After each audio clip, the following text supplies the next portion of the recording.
This is it. We're going for it.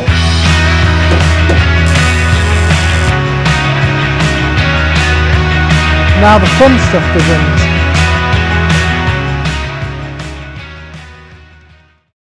We are back, 2025, and we are finally going to carry on with the Volvo. So yeah, where have we been? We've been many places. Outside Tower Records in Shibuya. Oh my God! Now we're going to focus on this. So this is Dan's old Volvo 240 that used to be on air and BBS RFs. And this is the chassis of an E90 M3. So yeah, glue them together, race car. Today is a big day because we are going to glue the shell to the chassis. But this is the last time that we'll see it apart. So I've got a bit of prep to do, nothing much because I've done most of it. If we go over here, you'll see I've cut some tubs apart and stuff like that. Yeah, I think this might change, but we'll come to that in another date. So yeah, the main thing is today, stick the body on, and then once the body's on, I can start filling all the gaps, build a new bulkhead. Once the gap's filled, I can build a roll cage, and then the fun stuff starts.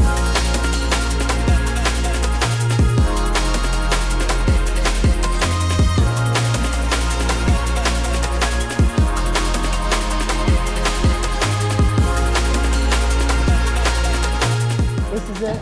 We're going for it.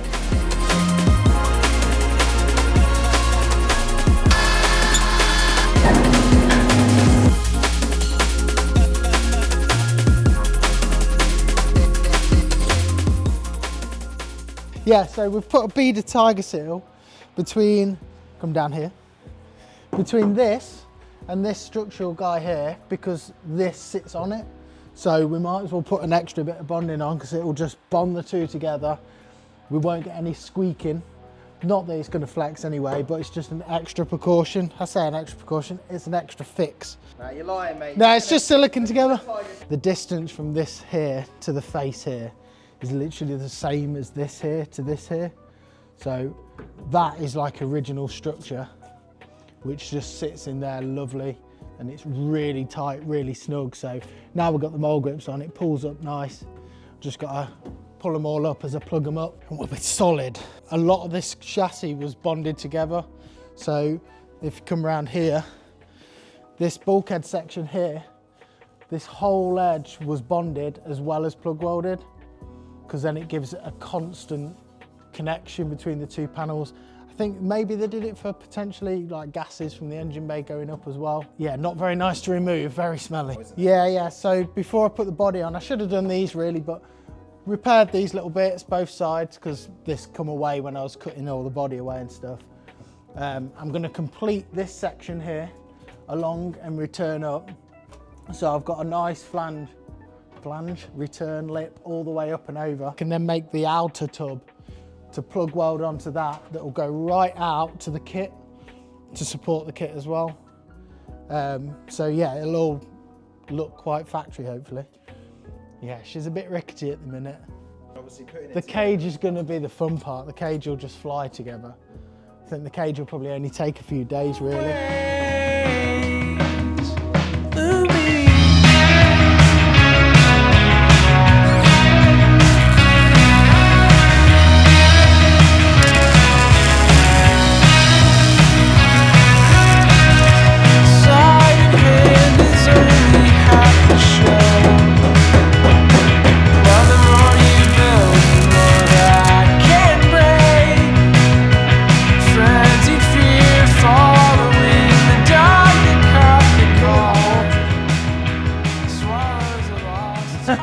Yeah, big progress, big steps.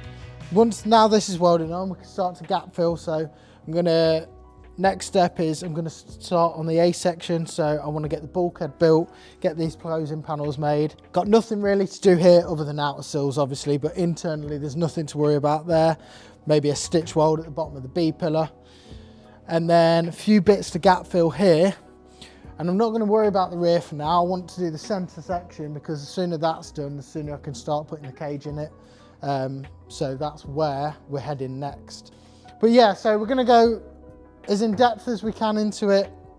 A lot of the recording I'll be recording myself. Scott just nips up to do bigger bits. So if I miss bits, I apologise. If you're bored and we're waffling too much, tell us. But basically I want to get this section done so we can do cage, because the cage is the fun stuff and it looks good on telly, don't it? I know exactly what I'm doing right now. I know what I'm doing right now, I'm getting dinner. Nice. Dinner That's a time. good way to end the video then, I guess. Yeah, so dinner time.